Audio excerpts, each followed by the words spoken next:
Once upon a time, may isang prinsipe na nagmula sa malayong kaharian ng London na nagpasya na dumayo sa isang palasyo. At siya ay si Prinsipe Jaren na nagmula sa pamilyang Garcia. Nang dumating na siya sa palasyo, ay marami siyang nakikitang nagagandahan na mga prinsesa at nagwawapuhan ng mga prinsipe. Ngunit, isang araw, may isang babae na dumating sa palasyo at talaga namang pumukaw ito sa kanyang paningin. Siya ay si Prinsesa Colette na nagmula sa isang layon ng General Santos. Simple at masayahin, ngunit may pagkamasungit. Ngunit hindi nagpatinag si Prinsipe Jaren, mas lalo siyang nagka-interes dito. At sa wakas ay hindi rin nagtagal na parehong napalapit ang kanilang loob sa isa't isa. At dumaan ang mga maraming buwan na masaya silang magkasama. Ngunit isang araw, may isang tinig silang narinig at ito ang boses ng hari, si King Big Brother na may-ari ng palasyo. Inanunsyo nito na kailangan may isa sa kanila na kailangan lumabas ng palasyo.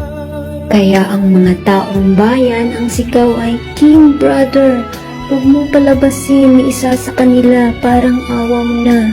Dahil nalulungkot si Prinsesa Colette, sana yung hari na lang ang lumabas. Uy, huwag kang maingay, baka maya marinig tayo ng hari. Ito ang tinig ng pamilyang Jarlet. Pero hindi pwedeng tumibag sa kasunduan ang hari.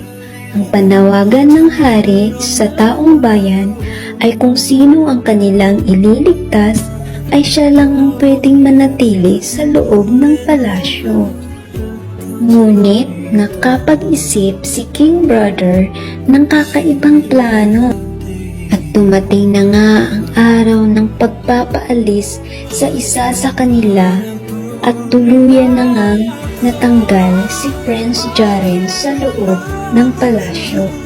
Ngunit nagulat ang lahat nang kinausap ni King Big Brother si Prince Jaren na kung papayag ba siyang From this moment, you will become a house challenger.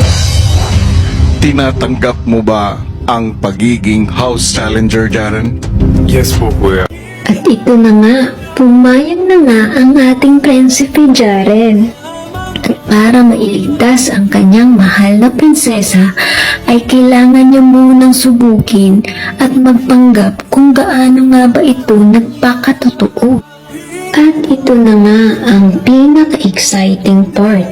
Bumuo sila ng grupo at ito ang Ninja Panda. At syempre, upang mailigtas ang kanyang prinsesa, ay kailangan nilang magtakip ng mukha upang hindi sila makilala ng mga prinsipe at prinsesa sa loob ng palasyo. Mukhang nakaka-excite talaga to. Abangan ang mga susunod na mga kabanata.